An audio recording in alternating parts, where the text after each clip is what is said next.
டெல்லியில் ஹைதராபாத் இல்லத்தில் பிரதமர் மோடியை சந்தித்த ரஷ்ய அதிபர் புட்டின் பேச்சுவார்த்தை நடத்தினார். அப்போது இருதரப்பு உறவுகளை வலுப்படுத்துவது குறித்து இரு நாட்டு தலைவர்களும் பேச்சுவார்த்தை நடத்தினர்.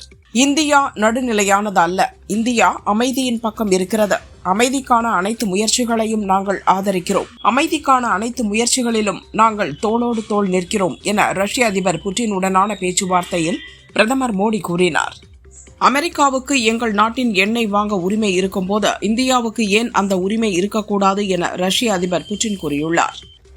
2 நாள் பயணமாக இந்தியா வந்துள்ள ரஷ்ய அதிபர் புட்டின் டெல்லி ராஜ்காட்டில் உள்ள காந்தி நினைவிடம் சென்று மலர் வளையம் வைத்து அஞ்சலி செலுத்தினார்.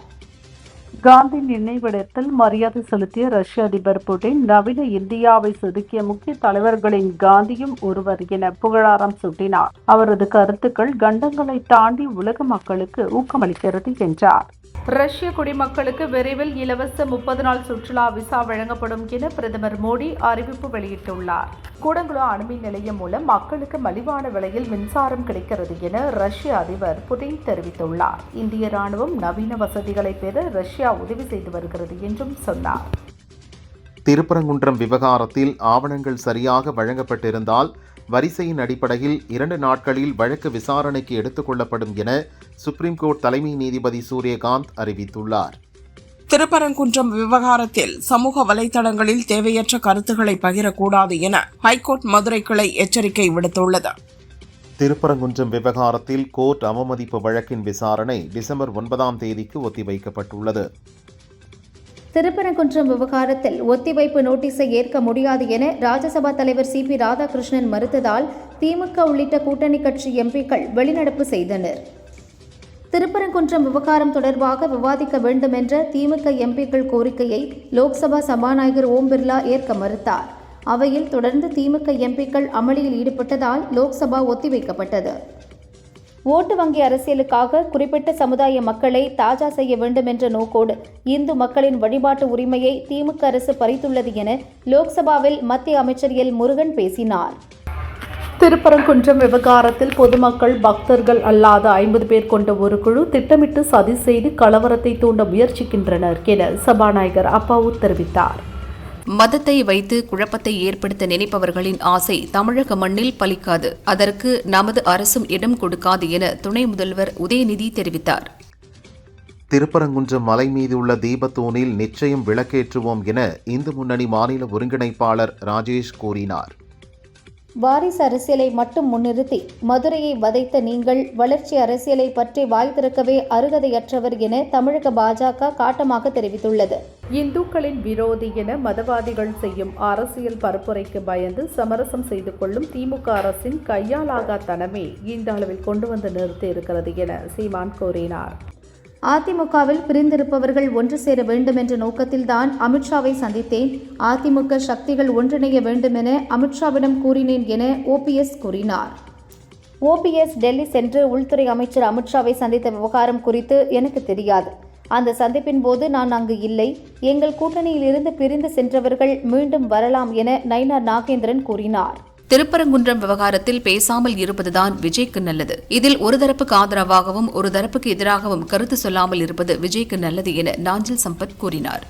காங்கிரஸ் MP ராகுலின் தேர்தல் வியூக வகுப்பாளர்களில் ஒருவரான பிரவீன் சக்கரவர்த்தி தாவேக தலைவர் விஜயை சந்தித்து பேசினார். சென்னை பட்டினப்பாக்கத்தில் உள்ள விஜய் வீட்டில் இந்த சந்திப்பு நடந்தது. தமிழக சட்டசபையில் போட்டியிட உள்ள 100 வேட்பாளர்கள் அடங்கிய முதல்கட்ட பட்டியலை நாதக தலைமை ஒருங்கிணைப்பாளர் சீமான் வெளியிட்டார். தமிழகத்தில் இன்று முதல் அடுத்த 7 நாட்களுக்கு மிதமான மழை தொடரும். திருநெல்வேலி, தென்காசியில் இன்று கனமழை பெய்ய வாய்ப்புள்ளது என சென்னை வானிலை ஆய்வு மையம் தெரிவித்துள்ளது. வங்கிகளின் குறுகிய கால கடனுக்கான ரெப்போ வட்டி விகிதம் 0.25% குறைக்கப்பட்டுள்ளதாக ரிசர்வ் வங்கி அறிவித்துள்ளது. ரெப்போ வட்டி விகிதம் குறைக்கப்பட்டதால் வீடு, வாகன கடன்களுக்கான வட்டி குறைய வாய்ப்புள்ளது. சென்னையில் தங்கம் விலை சவரனுக்கு ரூபாய் 160 குறைந்து 96,000 ரூபாய்க்கும், கிராமுக்கு ரூபாய் 20 குறைந்து 12,000 ரூபாய்க்கும் விற்பனையாகிறது. வெள்ளி விலை கிராமுக்கு ரூபாய் 4 குறைந்து கிராம் 196 ரூபாய்க்கு விற்பனை செய்யப்படுகிறது. குழந்தை திருமணங்களை தடுக்க 100 நாள் தீவிர விழிப்புணர்வு பிரச்சாரத்தை மத்திய பெண்கள் மற்றும் குழந்தைகள் மேம்பாட்டுத்துறை அமைச்சர் அன்னபூர்ணா தேவி தொடங்கி வைத்தார். நாடு முழுவதும் இண்டிகோ ஏர்லைன்ஸ் விமான சேவை 3 நாட்களாக கடுமையாக பாதிக்கப்பட்டு பயணிகள் பரிதவிக்கும் நிலையில் நிலைமையை சமாளிக்கும் விதமாக ஒரு இண்டிகோ பயணியை கூட சென்னை ஏர்போர்ட்டுக்குள் அனுமதிக்க வேண்டாம் என இண்டிகோ நிறுவனம் சென்னை ஏர்போர்ட்டுக்கு கடிதம் எழுதியுள்ளது. புரட்சித் தலைவி அம்மா அவர்களின் நினைவு நாளில் அவர்களின் தியாகங்களையும் பெரும் புகழையும் போற்றி வணங்குகிறேன் என செங்கோட்டையன் பதிவிட்டுள்ளார். சட்லஜ், பியாஸ் நதிகளில் நீர்பிடிப்பு பகுதிகளில் அதிக மழை பொழிவால் வெள்ளம் ஏற்படும் பருவமழை காலத்தை தவிர வேறு எப்போதும் அந்த நதிகளில் இருந்து உபரி நீர் பாகிஸ்தானுக்கு திறந்துவிடப்படாது என லோக்சபாவில் மத்திய அரசு தெரிவித்துள்ளது. டெல்லியில் காற்று மாசுபாட்டை கட்டுப்படுத்த அரசு நடவடிக்கை எடுக்க வேண்டும் என காங்கிரஸ் மூத்த தலைவர் சோனியா வலியுறுத்தியுள்ளார். நாட்டில் இண்டிகோ விமானங்களின் சேவை கடுமையாக பாதிக்கப்பட்டுள்ள நிலையில் மத்திய அரசின் ஏகபோக அணுகுமுறையே இண்டிகோவின் படுதோல்விக்கு காரணம் என லோக்சபா எதிர்க்கட்சித் தலைவர் ராகுல் விமர்சித்துள்ளார். இந்தியா வந்துள்ள ரஷ்ய அதிபர் புட்டினுக்கு பகவத்கீதையின் ரஷ்ய பதிப்பை பிரதமர் மோடி பரிசாக வழங்கினார். நிதி மோசடி வழக்குகள் தொடர்பாக தொழிலதிபர் அனில் அம்பானியின் 10,117 கோடி ரூபாய் சொத்துக்களை அமலாக்கத்துறை முடக்கியது. நாடு முழுதும் இன்றும் பல இண்டிகோ விமான சேவைகள் ரத்து செய்யப்பட்டன. இதனால் பயணிகள் கடும் அவதியடைந்தனர். இண்டிகோ விமான நிறுவன ஊழியர்களின் வேலை நிறுத்தத்தால் நாடு முழுவதும் விமான கட்டணம் பல மடங்கு உயர்ந்துள்ளது. சென்னையிலிருந்து பெங்களூரு செல்லும் விமான கட்டணம் 3,129 ரூபாயிலிருந்து 20,599 வரை உயர்ந்துள்ளது. இன்று ஒரே நாளில் 550 விமான சேவைகளை ரத்து செய்துள்ள நிலையில் பயணிகளிடம் இண்டிகோ நிறுவனம் மன்னிப்பு கேட்டுள்ளது. ரத்து செய்த விமானங்களுக்கு பதிலாக வரும் 15ஆம் தேதி வரை கூடுதல் கட்டணம் எதுவும் இன்றி பணத்தை மாற்றி அமைத்துக் கொள்ளலாம் என தெரிவித்துள்ளது. திருப்பரங்குன்றம் தீப விவகாரத்தை பார்லிமெண்ட் இரு அவைகளிலும் அவசரமாக விவாதிக்க திமுக மற்றும் காங்கிரஸ் கோரிக்கை விடுத்துள்ளது. அந்தமான் கடலில் நள்ளிரவு 12:02 மணிக்கு மிதமான நிலநடுக்கம் ஏற்பட்டுள்ளது. ரிக்டர் அளவுகோலில் 4.5 பதிவானது. திருப்பரங்குன்றம் விவகாரம் குறித்து பார்லிமெண்டில் விவாதம் நடத்த கோரி திமுக எம்பிகள் இரு அவையிலும் ஒத்திவைப்பு தீர்மான நோட்டீஸ் வழங்கினர். விமான சேவைகள் கடுமையாக பாதிக்கப்பட்டதை தொடர்ந்து விமான நிறுவனங்களுக்கு விதிக்கப்பட்ட புதிய விதிமுறைகளை டிஜிசிஏ அமைப்பு திரும்பப் பெற்றது. இந்தியா வந்துள்ள ரஷ்ய அதிபர் புட்டின் இன்று ஜனாதிபதி மாளிகைக்கு சென்றார். அவருக்கு ஜனாதிபதி திரௌபதி முர்மு, பிரதமர் மோடி உற்சாக வரவேற்பு அளித்தனர். பின்னர் அங்கு நடந்த அணிவகுப்பு மரியாதையை புட்டின் ஏற்றுக்கொண்டார். விமானிகள் பற்றாக்குறையால் இண்டிகோ நிறுவனம் 3 நாட்களில் நூற்றுக்கணக்கான விமான சேவைகளை ரத்து செய்தது. இதனால் இண்டிகோ நிறுவனத்தின் பங்கு விலை 6% வீழ்ச்சி அடைந்தது. முதலீட்டாளர்களுக்கு ரூபாய் 16,000 கோடி இழப்பு ஏற்பட்டுள்ளது. திருப்பரங்குன்றம் விவகாரத்தை வேண்டுமென்றே பெரிய பிரச்சனையாக்கி மத நல்லிணக்கத்தை சிதைக்கும் நோக்கில் தேர்தல் அரசியல் ஆதாயத்திற்காக திமுக குளிர்காய துடிக்கிறது என அதிமுக பொதுச் செயலாளர் பழனிசாமி கூறியுள்ளார். திமுகவின் கைக்கூலிகள்தான் பாமகவில் குழப்பம் செய்ய முயற்சிக்கின்றனர் என அன்புமணி குற்றம் சாட்டியுள்ளார். தேர்தல் கமிஷனில் அங்கீகாரம் பெறவும் கட்சி நிர்வாகிகளை திருப்திப்படுத்தவும் திமுக கூட்டணியில் 12 தொகுதிகளை கேட்க மதிமுக பொதுச் செயலர் வைகோ திட்டமிட்டுள்ளதாக தகவல் வெளியாகியுள்ளது. திருவாரூரில் நடந்த திருமண விழாவில் பங்கேற்ற தவேக தலைவர் விஜயின் தந்தை சந்திரசேகருடன் காங்கிரஸ் மூத்த தலைவர்கள் கூட்டணி அமைப்பது குறித்து பேசியதாக தகவல் வெளியாகியுள்ளது. முன்னாள் முதல்வர் ஜெயலலிதாவின் 9ஆம் ஆண்டு நினைவு நாளில் போற்றி வணங்குகிறேன். தமிழகத்தை பிடித்துள்ள தீய சக்தி திமுகவை வீழ்த்தி 2026 தேர்தலில் வெற்றி பெறுவதே ஜெயலலிதாவிற்கு செலுத்தும் உண்மையான புகழஞ்சலி என பழனிசாமி கூறியுள்ளார். பயந்தவர்கள்தான் பாசிசத்தின் பாதங்களில் சரணாகதி அடைப்பார்கள். பாஜவினர் அரசின் பொய் வழக்குகளையும் போலி கைதுகளையும் பதக்கங்களாக தாங்கி நிற்பவர்கள். அவர்களின் மன உறுதியை அசைத்து கூட பார்க்க முடியாது என நயினா நாகேந்திரன் கூறியுள்ளார். திருப்பரங்குன்றம் விவகாரத்தில் ஒரு குறிப்பிட்ட பிரிவினரை திருப்திப்படுத்துவதற்காக இந்துக்களை தீபமேற்ற விடாமல் தமிழக அரசு தடுத்ததை ஏற்றுக்கொள்ள முடியாது என ஆந்திர துணை முதல்வர் பவன் கல்யாண் கூறியுள்ளார். மாமதுரைக்கு தேவை வளர்ச்சி அரசியலா அல்லது வேறு அரசியலா என்பதை மக்கள் முடிவு செய்வார்கள் என முதல்வர் ஸ்டாலின் கூறியுள்ளார். மெட்ரோ ரயில், எய்ம்ஸ், புதிய தொழிற்சாலைகள், வேலைவாய்ப்புகள் ஆகியவற்றை தான் மாமதுரையின் வளர்ச்சிக்காக அங்கு வாழும் மக்கள் கேட்கின்றனர் என முதல்வர் ஸ்டாலின் கூறியுள்ளார். முன்னாள் முதல்வர் ஜெயலலிதா நினைவு நாளை ஒட்டி சென்னை மெரினாவில் உள்ள நினைவிடத்தில் அதிமுக பொதுச் செயலாளர் பழனிசாமி உள்ளிட்ட கட்சி நிர்வாகிகள் மரியாதை செலுத்தினர். திருப்பரங்குன்றத்தில் புதிய இடத்தில் ஏன் தீபமேற்ற வேண்டும் என்ற காரணத்தை பழனிசாமி விளக்க வேண்டும் என்கிறார் மார்க்சிஸ்ட் கம்யூனிஸ்ட் பொதுச் செயலாளர் பே சண்முகம். பாரதிய ஜனதா எதை செய்தாலும் கண்ணை மூடிக்கொண்டு ஆதரிப்பதுதான் பழனிசாமியின் கொள்கையா என்று கேட்டார். திருவண்ணாமலையில் 33 ஏக்கரில் அதிநவீன வசதிகளுடன் அமைக்கப்பட்ட ஸ்டாலின் பூங்காவை துணை முதல்வர் உதயநிதி திறந்து வைத்தார். தமிழகத்தில் தாவேகாவிற்கு மிகப்பெரிய அநீதி இழைக்கப்பட்டாலும் புதுச்சேரியில் கூட்டம் நடத்த தேசிய ஜனநாயக கூட்டணி அரசு அனுமதி அளித்துள்ளது என பாஜக தலைவர் ராமலிங்கம் தெரிவித்தார். ஜிஎஸ்டி குறைப்புக்கு பின் அதன் பலன் மக்களுக்கு கிடைக்கும் வகையில் ஆவின் பால் பொருட்களின் விலையை குறைக்க வேண்டும் என முன்னாள் முதல்வர் ஓ பன்னீர்செல்வம் அரசை வலியுறுத்தியுள்ளார். மதவாத சக்திகள் தமிழகத்தில் அமைதியை குலைக்க திட்டமிடுவதாக திமுக எம்பி டி.ஆர். பாலு தெரிவித்துள்ளார். 100 ஆண்டுகளாக தீபம் ஏற்றிய இடத்தில் இந்த ஆண்டும் இந்து அறநிலையத்துறை தீபம் ஏற்றியதாக கூறினார். மதங்களின் அடிப்படை மனிதம் போற்றுவது என மக்கள் நீதி மய்யம் தலைவர் கமல்ஹாசன் கூறியுள்ளார். பொது அமைதிக்கும் மத நல்லிணக்கத்துக்கும் ஊறு விளைவிக்கும் எந்த புதிய செயல் திட்டங்களுக்கும் நாம் பலியாகிவிடக் கூடாது என எக்ஸ் தளத்தில் பதிவிட்டுள்ளார். புதுச்சேரி உப்பளத்தில் வரும் 9ஆம் தேதி திட்டமிட்டபடி தாவேக பொதுக்கூட்டம் நடைபெறும் என தாவேக பொதுச் செயலாளர் ஆனந்த் தெரிவித்தார். திருப்பரங்குன்றத்தில் தீபமேற்ற அனுமதி மறுத்ததை கண்டித்து டிசம்பர் 7ஆம் தேதி தமிழகம் முழுதும் இந்து முன்னணி சார்பில் ஆர்ப்பாட்டம் நடத்தப்போவதாக காடேஸ்வரா சுப்பிரமணியம் அறிவித்துள்ளார். இலவச வேட்டி சேலை வழங்கும் திட்டத்தில் நிர்ணயிக்கப்பட்ட தரத்திலான நூல் ரகங்கள் மட்டுமே கூட்டுறவு சங்கங்களுக்கு வேட்டி சேலைகள் உற்பத்திக்காக தரப்படுகிறது என அமைச்சர் காந்தி கூறியுள்ளார். அதிமுகவினர் ஒன்றுபட வேண்டும் என்றுதான் மத்திய அமைச்சர் அமித்ஷாவிடம் கூறினேன். நான் தனிக்கட்சி தொடங்குவேன் என எப்போதும் எந்த சூழலிலும் சொல்லவில்லை என முன்னாள் முதல்வர் ஓ பன்னீர்செல்வம் தெரிவித்துள்ளார். செங்கோட்டையனை தொடர்ந்து சமீப காலமாக திமுக மீது அதிருப்தியில் இருந்து வந்த திராவிட இயக்க பேச்சாளர் நாஞ்சில் சம்பத்தும் விஜயின் தாவேகா கட்சியில் இணைந்தார். திருநெல்வேலி, தூத்துக்குடி, தென்காசி மாவட்டங்களில் இன்று கனமழைக்கு வாய்ப்புள்ளதாக வானிலை ஆய்வு மையம் தெரிவித்துள்ளது. திருப்பரங்குன்றத்தில் தீபம் ஏற்றக்கோரி ஆர்ப்பாட்டத்தில் ஈடுபட்ட தமிழக பாஜக தலைவர் நயினார் நாகேந்திரன் உள்பட 93 பேர் மீது 7 பிரிவுகளின் கீழ் போலீசார் வழக்கு பதிந்துள்ளனர். தென்காசி மாவட்டத்தில் பெய்த கனமழையால் குற்றால அருவிகளில் நீர்வரத்து அதிகரித்தது. இதனால் சுற்றுலா பயணிகள் குளிக்க தடை விதிக்கப்பட்டது. சாத்தான்குளம் எஸ்எஸ்ஐ மெட்டில்டா கணவர் ஜேம்ஸ் கொல்லப்பட்ட வழக்கில் ஜேக்கப் என்பவரை தனிப்படை போலீசார் கைது செய்தனர்.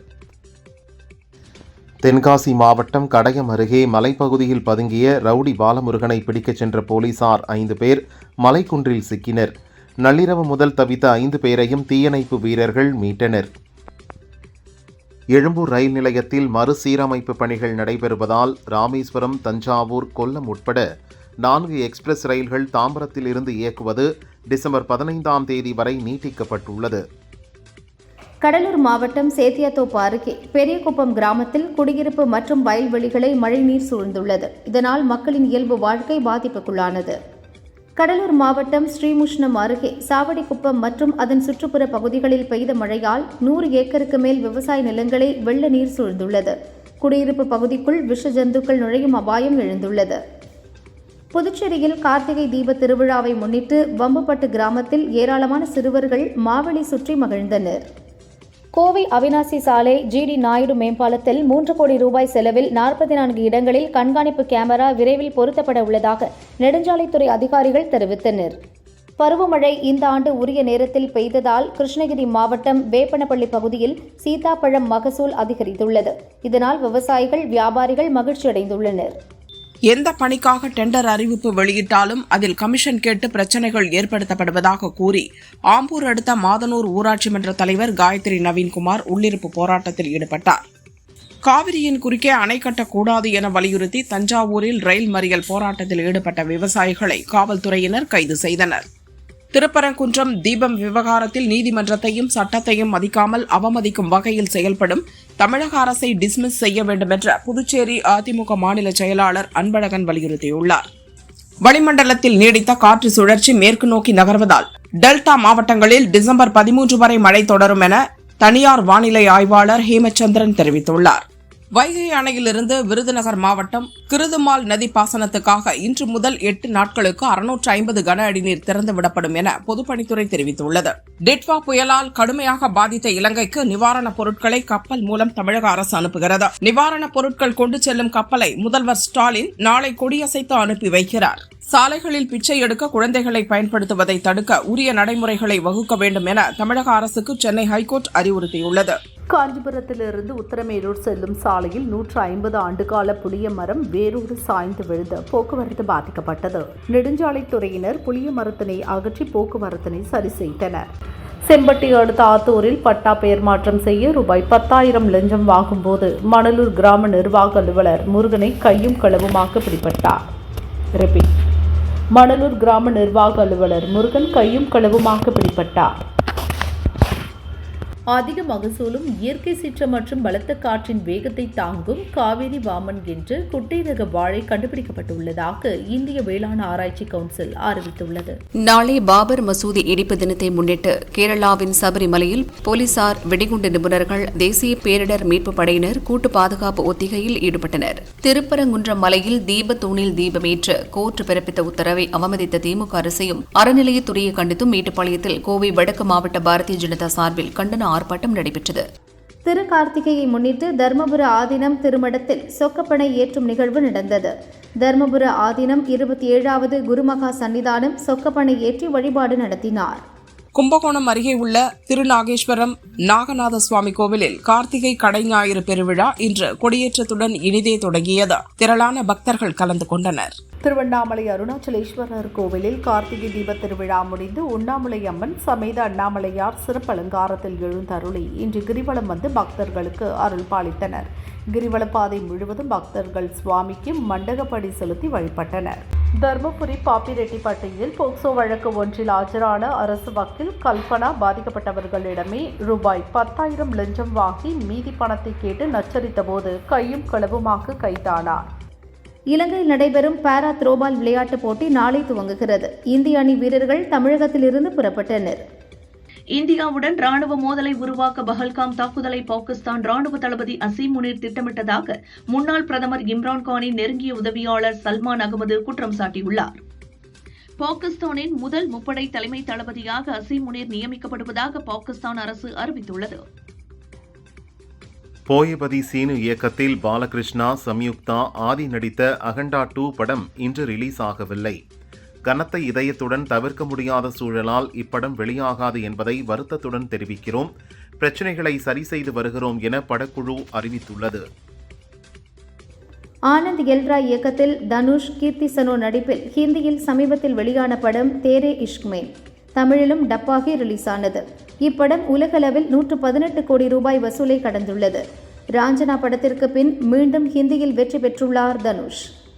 கமல் தயாரிப்பில் ரஜினியின் 173வது படத்தை இயக்க இருந்த சுந்தர் சி பின்னர் விலகினார். தற்போது பார்க்கிங் பட இயக்குனர் ராம்குமார் பாலகிருஷ்ணன் இயக்கப் போவது கிட்டத்தட்ட உறுதியாகியுள்ளது. இப்படத்தின் இசையமைப்பாளராக கோலிவுட்டின் மோஸ்ட் வாண்டட் இசையமைப்பாளராக மாறியிருக்கும் சாய் அபயன்கர் இசையமைக்க ஒப்பந்தமாகியுள்ளார். நடிகர் விஜயின் மகன் ஜேசன் சஞ்சய் சிக்மா படம் மூலம் இயக்குநராக அறிமுகமாகிறார். சந்தீப் கிஷன், பரியா அப்துல்லா நடித்துள்ளனர். இந்த படத்தில் ஒரு சிறப்பு பாடல் உள்ளது. அதில் கேத்ரின் தெரேசா நடனமாடி உள்ளார். அவருடன் ஜேசனும் நடனமாடி நடிகராகவும் தன்னை வெளிப்படுத்தியுள்ளாராம். 1995 ஹிந்தியில் ஷாருக் கான், கஜோல் நடிப்பில் வெளியாகி வரவேற்பை பெற்ற படம் தில்வாலே துல்ஹனியாலே ஜாயங்கே. இப்படம் வெளியாகி 30 ஆண்டுகள் ஆகிறது. இதையொட்டி லண்டனில் லெஸ்டர் சதுக்கத்தில் ஷாருக் கான் கஜோலின் வெண்கல சிலையை வைத்துள்ளனர். இதை இவர்கள் இருவருமே துவக்கி வைத்தனர். இந்த சதுக்கத்தில் கௌரவிக்கப்படும் முதல் இந்திய படம் இது என்பதில் நம்ப முடியாத மகிழ்ச்சி என்கிறார் ஷாருக். சமீபத்தில் பாலிவுட் நடிகர் தர்மேந்திரா காலமானார். இதை வைத்து வலைத்தளங்களில் அதிக மீம்ஸ்களை வெளியிட்டனர். இது பற்றி ஜான்வி கூறுகையில், என் தாயார் ஸ்ரீதேவி இறந்தபோதும் இதுபோன்ற மீம்ஸ் பரவின. இதனாலேயே அவரின் மரணம் பற்றி நான் செய்தியும் வெளியிடவில்லை. காரணம், அதை வைத்து கூட நான் விளம்பரம் தேடுவதாக செய்தி பரப்பியிருப்பார்கள். எந்த விஷயமாக இருந்தாலும் அதை வெளிப்படையாக பேசக்கூட பயமாக உள்ளது. அந்த அளவுக்கு வலைத்தளங்களில் ஆளாளுக்கு மீம்ஸ்களை வெளியிட்டு பாதிக்கப்பட்டவர்களை வேதனைப்படுத்துகிறார்கள் என்றார். அஜித்தின் கிரீடம் படம் மூலம்தான் இயக்குநராக அறிமுகமானார் AL விஜய். அதன் பின் இவர்கள் கூட்டணி அமையவில்லை. தற்போது கார் ரேஸில் பிஸியாக உள்ளார் அஜித். இவரின் கார் ரேஸ் பயணங்களை தொகுத்து ஒரு ஆவணப்படத்தை உருவாக்கி வருகிறார் விஜய். அஜித்தின் ஹைலைட்டான கார் ரேஸ் காட்சிகள் இடம்பெறும். இது விரைவில் வெளியாகிறது.